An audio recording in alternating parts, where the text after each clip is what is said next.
네, 안녕하세요. 김프로입니다. 최근에 시황 관련해 가지고는 뭐 단기적이든 중기적이든 계속해서 많이 좀 다뤄드렸던 부분이기 때문에 오늘은 그냥 짧게 하고 넘어가도록 할게요.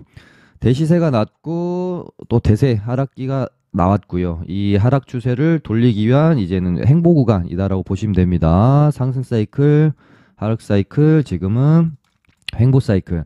이 가격 조정이 끝났기 때문에 이제는 남은 거는 뭐가 남았습니까? 기간 조정이 남았고요. 지금은 이 기간 조정으로 빼면서 이런 장기 이편선들을 눕히고 추세를 돌리기 위한 어떤 준비 과정에 들어가는 거기 때문에 박스권 안에서 이렇게 움직이다가 어떤 시점이 되면은 아마 또 방향성을 잡을 겁니다. 이대로 뭐 이제 뭐 금리 인상이나 뭐 인플레에 대한 부분이 뭔가 이제 가격 조정으로 악재를 해소해 나가기보다는 기간 조정으로 해소해 나가고 어떤 변곡점이 왔을 때 더 이상 글로벌 경기에 관련해서 악재가 발생하지 않는다라고 하면은 상승적으로 방향을 틀어줄 가능성이 높을 거고, 뭐 이제 이대로 진행이 되다가 우리가 뭐 생각지 못했던 부분의 어떤 뭐 문제들이 터지게 된다라고 하면은 한 번 정도는 더 이렇게 꺾일 수가 있겠죠. 지금은 뭐 추가적인, 그러니까 금리 인상이랑 인플레이션 를 제외한 추가적인 악재가 발생되지 않고 있기 때문에 뭐 이제 충격적인 가격 조정보다는 기간 조정으로 빼는 시간이 앞으로 뭐 이어지지 않겠느냐 그렇게 보고 있습니다. 네, 그럼 테마들 바로 살펴보도록 하겠습니다. 이제 저출산 관련주들 어제도 언급드렸고 사실 이미 이때 주가의 흐름을 제가 예측하는 좀 발언을 했는데요. 제 생각대로 움직임이 너무 딱 맞아떨어지게 나와주긴 했죠.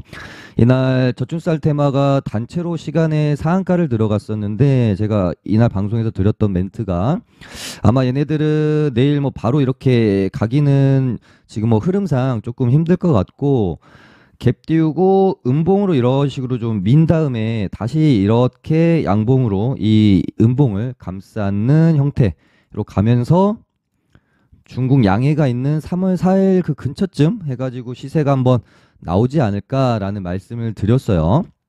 근데 그 다음날 딱 갭 띄우고 음봉으로 떨어졌는데 생각보다 좀 많이 밀긴 했습니다. 제 생각에는 한 요 정도 뜸봉의 형태로 이렇게 밀어놓고 이런 식으로 돌아 나가지 않을까 생각을 했었거든요. 근데 이날 조금 일단 많이 밀었죠. 하지만 이제 제가 뭐 일단 재료가 남아있기 때문에 이대로 끝나지 않을 수 있고, 만약에 얘가 여기서 이제 이렇게 음봉으로 밀려버리면은 좀 보기가 힘들 수 있겠지만, 만약에 얘가 이렇게 양봉으로 이 음봉을 채워 올라오면 이거는 이 음봉을 약간 이제 뭐 매집 음봉으로 볼 수도 있지 않을까라는 말씀을 드리면서, 양봉으로 이렇게 다시 채워 올라오면 그때는 좀 주목을 해봐야 된다라는 멘트 드렸습니다. 그리고 나서 이렇게 올라왔고, 어제 이제 제가 방송에서 저출산 관련주들이 지금 다 괜찮아서, 특히나 보시면은 요때 당시에는 제로투 세븐이 1등, 뭐 아가방이 2등, 메디앙스가 3등 정도 됐는데, 그 이후의 흐름에서는 메디앙스가 가장 먼저 이 음봉의 고점을 넘기는 양봉이 출현했기 때문에 지금 이 메디앙스가 1등으로 바뀌는 겁니다. 어제까지의 상황으로 이렇게 딱 보면 메디앙스는 음봉을 뛰어넘었고, 제로투 세븐이랑 어제까지 상황에서요. 어제 방송에서 멘트를 드렸기 때문에 아가방 컴퍼니는 음봉을 아직 고점을 이제 돌파하지 못한 상황이었죠. 그렇게 되면은 메디앙스가 대장으로 치고 나갈 확률이 높겠구나라고 생각을 해볼 수도 있는 부분이었습니다. 그래서 오늘 메디앙스가 대장으로 치고 나가면서 시세가 낮고, 장막판에 제로투 세븐이랑 뭐 이제 아가방 또 이 음봉의 고점을 차례차례 넘겨주면서 지금 이제 시간에서도 뭐 조금 뭐 오르고 있는 상황이고요. 거기다가 이제 꿈비도 저출산 관련주고, 실리콘2도 어제 제가 언급을 드렸죠.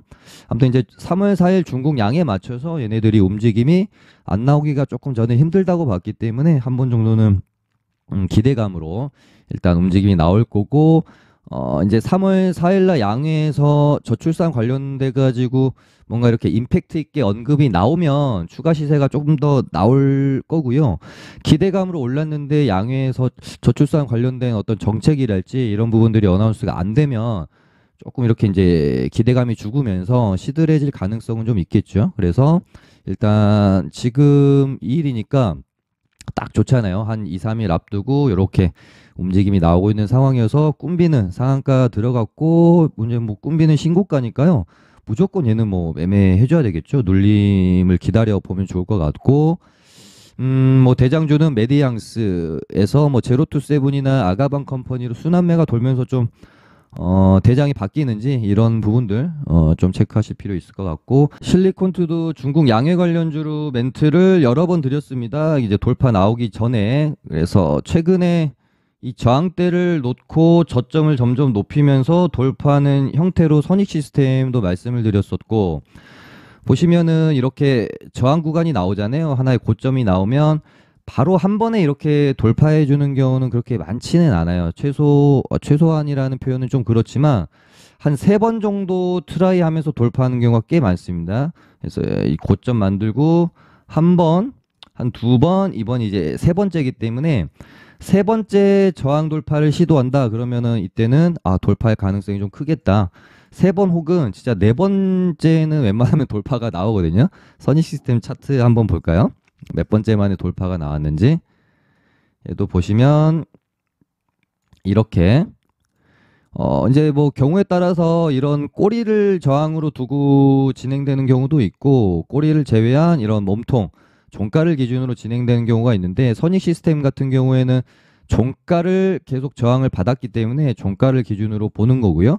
방금 실리콘2 같은 경우는 여기 고점을 저항으로 삼았기 때문에 저항을 기준으로 고점을 저항 기준으로 두는 겁니다.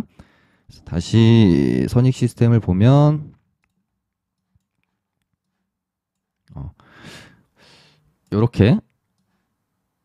이렇게 보면 이 저항이 발생이 됐고 한 번 그리고 여기를 한 2번 정도로 봐줄 수가 있겠죠. 그리고 여기가 이제 3번째 돌파를 시도하러 왔기 때문에 웬만하면 돌파가 나올 수밖에 없는 자리였지 않나 그렇게 보는 겁니다. 여기서 이제 중요한 거는 이런 저점들을 점점 높여가죠. 저점을 이렇게 높여가면서 수렴, 삼각 수렴의 형태. 이제 돌파 좋아하시는 분들은 항상 이 모양을 좋아하셔야 됩니다. 요 모양. 반대로 요렇게 놓고 주가가 자꾸 고점은 낮아지면서 저점을 이렇게 지지는 하는데 고점이 점점 낮아진다 그러면은 이렇게 지지받던 구간이 뚫릴 가능성이 굉장히 크죠.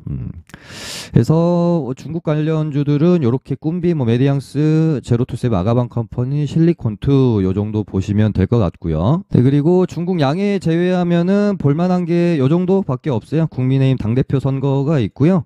4일에서 5일 날 치러지고 여기서 아마도 김기현 아니면은 안철수가 1, 2위 뭐 하겠죠. 지금으로서는 분위기가 김기현 쪽으로 좀 기우는 듯한 분위기도 있는데 근데 이제 여기서 한 후보가 50% 이상 투표를 그러니까 획득을 하지 못하면 1, 2위가 다시 둘만 놓고 결선 투표를 3월 10일 날 하게 돼요. 이렇게 되면은 4일 날 5일 날 만약에 선거가 끝나버리게 되면은 단발성으로 그냥 한번 치고 죽지 않을까 싶고 만약에 결선 투표까지 가게 되면은 조금 더 시세가 나올 수도 있겠다. 그런 생각으로 일단 보고 있고 지금 움직임이 좀 나오고 있는 거는 나무기술 정도 김기현 관련주죠. 그래서 여기서 전고점까지 한번 트라이가 일어난다든지 이렇게 가다가 또 재돌파가 나올 수도 있는 부분이라서 나무기술 정도. 반면에 안철수 관련주들은 모습이 그렇게 좋진 않습니다. 그렇게 좋진 않아서 얘네들도 그냥 뭐 단발성 슈팅 한 번 정도는 기대해 볼 수 있지 않을까. 근데 뭐 이제 지금 시장이 주도 테마가 워낙 많기 때문에 뭐 비중을 실어서 할 만큼의 그런 뭐 테마 재료는 또 아닌 것 같습니다. 그리고 이제 당장 내일 제가 가장 내일 이제 상승 가능성이 높은 테마로 로봇주들을 보고 있었는데 또 이미 오르네요. 꼭 이럴 때 조금 그런 것 같아요.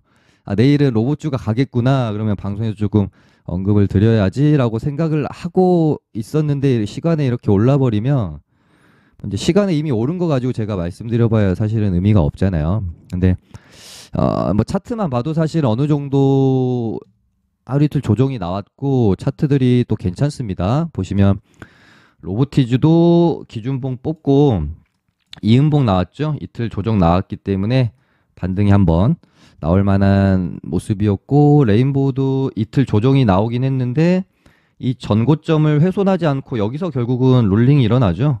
그래서 이 박스 안에서 움직임이 나오다가 한 번 더 이렇게 쳐줄 가능성이 좀 높다고 보고 있고요. 로보스타는 오늘 반등이 좀 나와서 그런지 시간에서 일단 다른 종목들보다는 조금 약한데, 뭐 결국 얘도 뭐 움직임이 나오지 않을까요? 보시면 얘도 전고점 여기 이렇게 넘겨놨죠. 종가상 맞춰놨고, 어제의 시가에다가 오늘 종가를 또 맞춰놓는 이런 모습들이 저는 나쁘지 않다라고 보고 있어서 1파, 1파, 뭐 2파 이런 식으로 진행될 수도 있지 않을까. 거기다가 이제 오늘 갑자기 바닥에서 유일로보틱스가 돈 들어오면서 이렇게 올라오는 모습도 그렇고, 유일로보틱스도 보시면은 이렇게 저항 구간을 놓고 이런 식으로 뭐 진행이 될 수 있겠죠. 이렇게. 그래서 내일은 뭐 로봇주들이 한번 오전에 뭐 시세를 뭐 갭 띄우고 죽을 수도 있을 거고, 뭐 바로 지금 27일 월요일처럼 한번 칠 수도 있을 텐데, 월요일만큼 강한 모습을 보이긴 좀 힘들겠죠. 아무래도 기준봉을 뽑고 지금 눌림목 구간이니까. 그래서 내일 뭐 한번 전고점까지는 트라이가 이루어지는지, 아니면 진짜 이렇게 10만 원이라는 굉장히 의미 있는 가격대를 앞에 두고 있거든요. 레인보우 로보틱스는. 그래서 요 10만 원을 뚫는 그런 과정으로 좀 진행이 될지, 내일 굉장히 흥미진진하게 한번 로봇주들도 지켜보면 재밌을 것 같습니다. 그리고 어제 멘트 드렸던 게 다물 멀티미디어였는데요. 얘랑 소니드랑 같이 말씀을 좀 드렸었죠.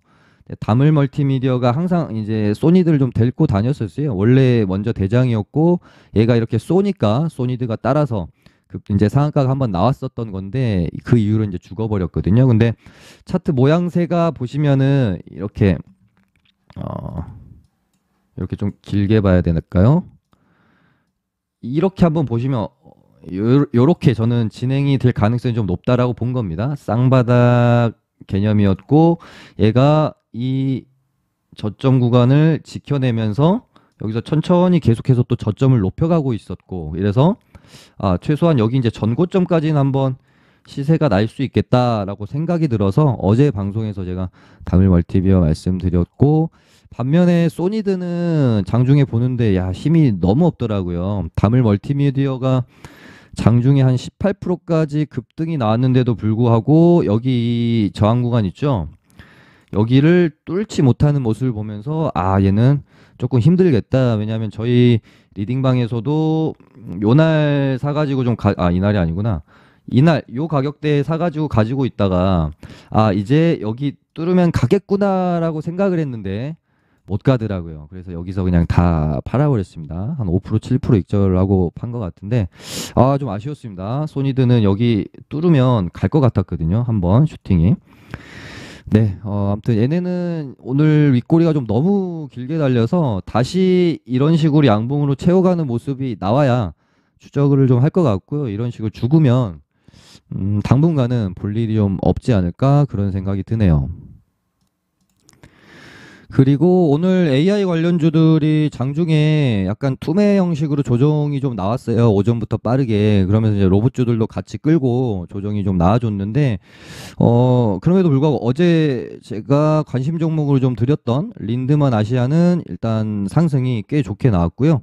물론 뭐 오픈베이스나 포바이포, 뭐 비트나인, 유엔젤 이런 애들은 조정이 좀 같이 나왔는데, 오늘 전체적으로 AI 애들이 안 좋았는데 린드만 아시아는 여기서 이제 준비를 어느 정도 했다라고 봤거든요. 그래서 바로 갈까 한번 눌렀다 갈까 싶었는데, 역시 끼가 좋은 애라서 그런지 바로 갑니다. 이제부터는 저는 제 영역은 아닌 것 같아요. 이렇게 이제 3차, 1파, 2파, 3파까지 나온 상황인데요. 3파가 이제 보통은 가장 길게 오버슈팅이 나와주기 때문에 여기서 한 번 정도 더 시세가 나온다라고 하면은 고점이 뭐 만들어질 가능성이 높겠죠. 그래서 이제는 얘도 3파 구간으로 오버슈팅 한번 기다리고 그 이후로는 좀 이제 조심할 필요가 있을 것 같고요. AI 관련주들은 일단 오늘 조정이 좀 깊게 나왔다가 역시 주도 테마는 그냥 죽지 않죠. 윗꼬리 쭉 달면서 일단 마감이 되어졌고 얘네들이 저도 어떤 패턴으로 갈지 계속 지켜보고 있습니다. 경고 딱지를 달았고 여기서 더 올라서 매매 정지까지 먹고 그 다음에 더 올라서 위험자까지 다는지 지금 위험자 위험자 단 테마가 제 기억으로 금양이 마지막이었나요? 정확하게 기억은 안 나네요. 아무튼 꽤 좀 오래됐기 때문에 AI라는 지금 이 정도 S급 테마면 또 이대로 죽지는 않지 않을까 하는 생각도 있어서 어떤 패턴으로 갈지 저도 좀 궁금하네요. 일단은 셀바스 헬스케어가 어디 갔지? 네, 셀바스 헬스케어가 약간 지금 대장 역할을 하고 있는 느낌이 들거든요. 그래서 오늘 살짝 도치 형태로 투매가 깊게 나왔다. 근데 이게 단기 과열이어가지고 좀 애매합니다. 얘가 이제 단기 과열이 들어가지 않아야 장중에 움직임을 보면서 이건 약간 고점 시그널일 수도 있겠다. 이런 부분을 좀 판단할 수가 있는데 좀 애매하네요. 지금 또 시간에서 일단 뭐 약간 밀려고 하고 있는데 근데 쉽게 죽진 않을 것 같아요. 죽더라도 얘가 단기 과열 또 풀리고 나서 죽지 않을까 싶은 생각도 있거든요. 단기 과열 풀리고 뭐 한 방 쏘고 죽는다든지. 그래서 지금 경고 딱지 달고 있는 셀바스랑 뭐 코난테크나 얘네들도 어떻게 살지 저도 궁금해요. 지금으로서는 뭐 솔직히 판단하기가 쉬운 구간은 아니죠. 경고 딱지 달고 있고 여기서 뭐 더 올리고 정말 정지 위험 수순까지 갈지 아니면 요 정도 수준에서 천천히 막을 내릴지. 솔트룩스가 아직 이제 경고 딱지를 안 달았기 때문에 저는 얘가 좀 쳐줄 수 있지 않을까 생각했는데 장중에 보면은 반등도 제일 적게 나오고 희한하게 좀 약하네요. 그래도 나름대로 가장 먼저 AI 대장했던 애인데 좀 약하고 나머지 AI주들은 일단은 뭐 최근에 뭐 개별적으로 움직임이 나오기보다는 오늘처럼 오를 때 전체적으로 좀 분위기 살리면서 오르고 하락할 때 조정받을 때 다 같이 좀 죽으면서 내리는 분위기라서 그날 분위기가 좀 중요할 것 같은데요. 일단은 내일 로봇주들이 땡기면 그 다음에 또 뭐 순환매가 AI가 또 돌 수도 있죠. 최근에 장중에 보면은 약간 AI랑 로봇이랑 움직임이 같이 나오는 경향성도 좀 있거든요. 그래서 로봇주가 다시 분위기 살리고 AI가 며칠 쉬었다가 또 뭐 반등이 나오고 뭐 요런 순환매 흐름도 생각해 볼 수 있을 것 같습니다.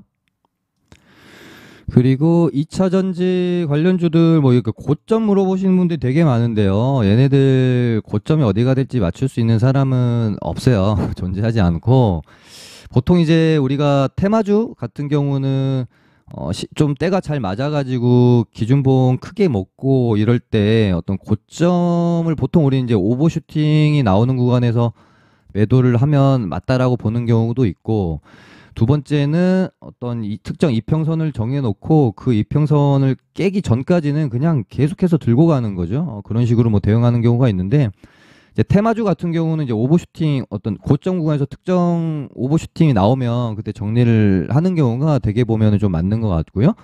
뭐 이런 2차 전지주들처럼 수급주들, 섹터 종목들은 저는 섹터 종목들은 5일선 기준으로 갖고 가기에는 좀 너무 그렇고 11선 기준으로 잡고 좀 끌고 가보시면은 괜찮지 않나 그런 생각이 드네요. 그래서 뭐 에코프로나 뭐 에코프로 BM도 종가상 11선을 완전히 이탈하면서 이렇게 꺾이는 모습이 나올 것 같을 때 그때 뭐 정리를 하면 되지 않을까 그런 생각이 들어요. 얘네가 어디까지 갈지는 뭐 제가 알 수는 없는 것 같고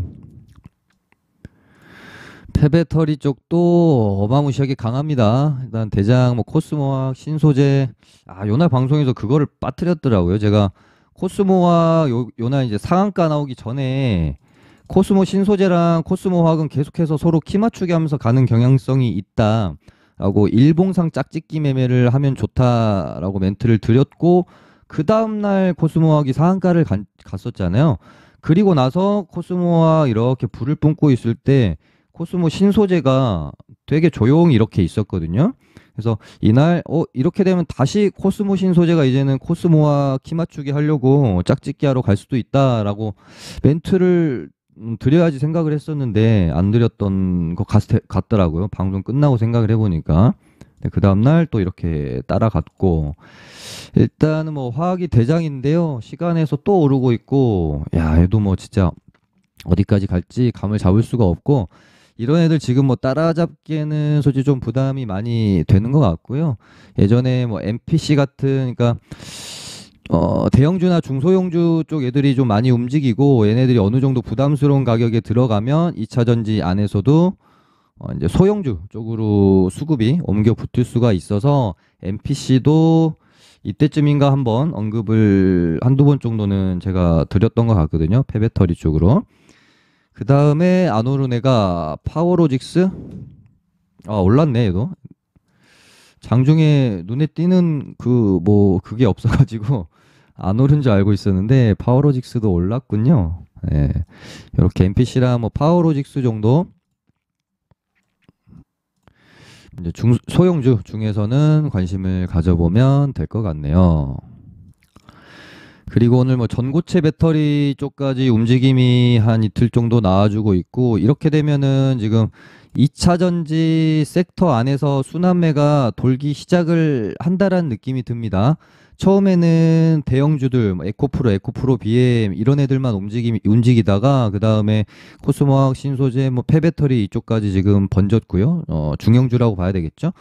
그 다음에 이제 소형주 쪽, 옛날에 우리가 뭐 잡테마라고 표현할 수 있는 약간 이제 잡주 같이 움직임이 나왔던 애들이 있죠. 이런 소형주로 좀 수급이 이렇게 번지게 되면 뭐 항상 보면은 그 섹터나 테마의 끝물이라고 표현을 해야 될까요? 끝물에서 나오는 이런저런 뉴스 띄우면서 가볍게 움직이는 종목들까지 이제 출연을 하게 되는 분위기까지 갈런지 한번 지켜볼 필요가 있겠습니다. 그래서 예전에 뭐 배터리 관련해 가지고 움직임이 좀 있었던 소형주들 좀 관심 종목 정리해 놓고 지켜보실 필요도 또 있겠다. 지금 뭐 당장 기억나는 거는 뭐 이런 애들 굳이 뭐 뽑자면은, 얘도 뭐 시가총액이 2천억짜리니까 소형주라고 봐야 되겠죠. 요런 애들 뭐 이제 뉴스 나오면서 갑자기 한 번씩 이렇게 뽑아주는 그런 패턴 나올 수 있거든요. 그래서 이렇게 보시면 될 것 같습니다. 네, 오늘은 이렇게 맞춰보도록 하죠. 감사합니다.